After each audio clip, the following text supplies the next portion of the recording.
जयमल जी निष्ठापूर्वक ठाकुर सेवा करते थे। सेवा में विघ्न न पड़ जाए इसलिए उन्होंने नियम लागू कर दिया था कि 10 घड़ी जिस समय में सेवा में जाऊं, समय किसी ने किसी भी तरह की सूचना दी तो उसे जान से मार दिया जाएगा। 4 घंटा वो ऐसी सेवा करते थे कि कोई भी उनको सूचना भी नहीं दे सकता था। डोर का राजा था, उनका भाई था, उसके मन में आया कि 4 घंटे कोई सूचना दे नहीं सकता और 4 घंटे में हम विजय प्राप्त कर लेते। उसने आसो पास जयमल जी की राजधानी को घेर लिया। सूचना पहुंची तो अब किसी की हिम्मत नहीं कि सेवा में वो हैं और जाए, क्योंकि मार डाला जाएगा। सबने कि युद्ध करने में तो हम समर्थ है, पर बिना राज आज्ञा के युद्ध कैसे प्रारंभ हो। जयमल जी का नियम था 4 घंटे कोई सूचना नहीं दे सकता, नहीं तो मारा जाए। तो ये हुआ राजमाता से प्रार्थना की कि आपको नहीं मारेंगे, जो जयमल जी की माँ थी, आप जाके केवल आज्ञा भर ले आओ। गई और उन्होंने कहा शत्रु पक्ष ने चारों तरफ से राजधानी को घेर लिया, आप आज्ञा दीजिए क्या किया जाए।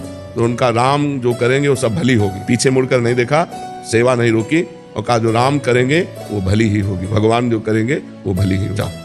वो वापस चली गई। तो आज्ञा तो हुई नहीं। भगवान ने जब देखा कि मेरे आश्रित इतना सेवा में संलग्नता, तो स्वयं भगवान राजपूत सिपाही का वेश धर करके जयमल जी के घोड़े पर चढ़े और जाकर के युद्ध किया। सबको मूर्छित कर दिया, घायल कर दिया, मारा एक को। बाणों की वर्षा से जयमल जी जब 4 घंटा अपनी सेवा करके निकले, उन्होंने कहा हमारा घोड़ा लाओ। घोड़ा हाँफ रहा था और पसीना से लथपथ था। तो उनका ऐसा लग रहा है ये तो बहुत युद्ध करके आ रहा है, पसीना घोड़ा।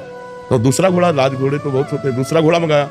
जब वहां गए तो सब मूर्छित पड़े। शत्रु पक्ष का राजा था, उसको चेतना दिलाई। जो ही चेतना दिलाई सो जयमल जी के हाथ जोड़ के कहा एक बार उस सैनिक के दर्शन कर। आपका एक सिपाही आया इतना बलवान कि सबको मूर्छित कर गया, मारा किसी को नहीं, और हमको तो बाणों से भी घायल किया और अपने नेत्रों से भी घायल किया। एक बार हमको अपने सिपाही के, श्याम सिपाही के दर्शन करा दो, वो जो श्याम रंग का। जयमल जी ने कहा श्याम रंग का सिपाही, उनकी समझ में आया वो तो मेरे भगवान थे जिनकी मैं सेवा में था। लौट के आए, घोड़े की परिक्रमा की, आरती उतारी कि भैया मेरे को तो आज तक दर्शन नहीं हुए, लेकिन तेरे को दर्शन भी हो गए और तेरे को स्पर्श भी प्राप्त हो गया। बार बार घोड़े का आलिंगन किया, घोड़े की आरती उतारी, घोड़े की दंडवत की।